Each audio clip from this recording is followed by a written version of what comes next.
Hello students, आपके सामने ये क्वेश्चन है। What is integration of 3 sin x minus sine 3x cos square x dx limit -1 to 1 equal to. इस question को solve करने से पहले आपको दो चीजें पता होनी चाहिए। सबसे पहली चीज कि इवन फंक्शन क्या होता है और दूसरी चीज कि ऑड फंक्शंस क्या होते हैं। अगर किसी फंक्शन में x के प्लेस पे अगर आप -x पुट कर दें और आपका आंसर fx ही आ जाए तो उसको हम इवन फंक्शन कहते हैं। जैसे मैं fx इक्वल टू लिख लेता हूँ cos x, और अगर मैं इसमें x की जगह -x पुट करूँ तो आपको पता है cos माइनस एक्स क्या होता है, cos x ही होता है। और cos x आपने स्टार्टिंग में क्या माना था, fx। तो अब आप देखें f माइनस एक्स आपका fx के इक्वल हो गया है। इस तरह के फंक्शन को हम बोलते हैं इवन फंक्शन। दूसरा होता है ऑड फंक्शन। अगर f माइनस एक्स करने पर आपका आंसर माइनस एफ एक्स आ जाता है तो उसको ऑड फंक्शन कहेंगे। जैसे कि आपके पास f x equal to sine x है, अगर मैं दोनों तरफ x के प्लेस पर माइनस एक्स पुट कर देता हूं जो कि आपके सामने दिख रहा होगा, और हमें पता है साइन माइनस एक्स में तुम माइनस बाहर ला सकते हो, तो अंदर क्या बचा, साइन एक्स बचा। अब ये जो साइन एक्स आपको दिखाई दे रहा है ये एक्चुअल में किसके इक्वल था, एफ एक्स के। तो अब आप देखिए मैंने इस साइन एक्स की जगह एफ एक्स पुट कर दिया और माइनस को बाहर ही उतार के रखा। तो अब हमारे पास जो f माइनस एक्स है वो किसके इक्वल आ गया, माइनस एफ एक्स के।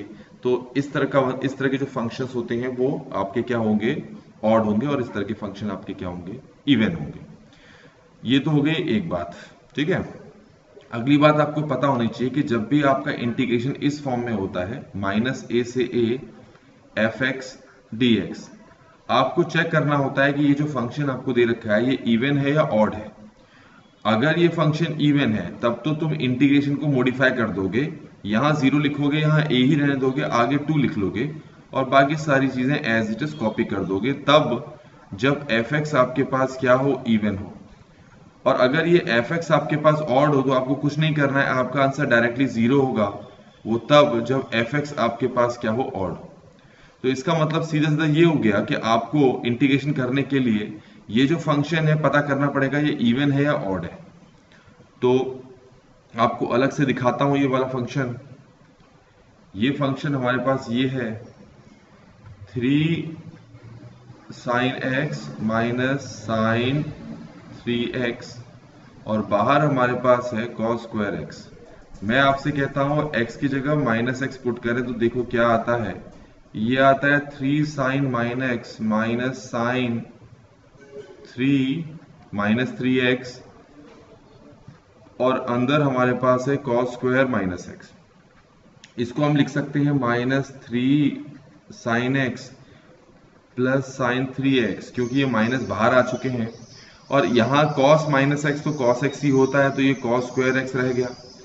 अब मैं इन सब में से माइनस कॉमन ले सकता हूँ, इन दोनों में से अगर मैं माइनस कॉमन ले लूँ तो अंदर क्या बचेगा, अंदर बचेगा 3 sine x minus sine 3x, और ये हमारे पास क्या बचा, cos स्क्वायर x। समझ में आ गया होगा आपको।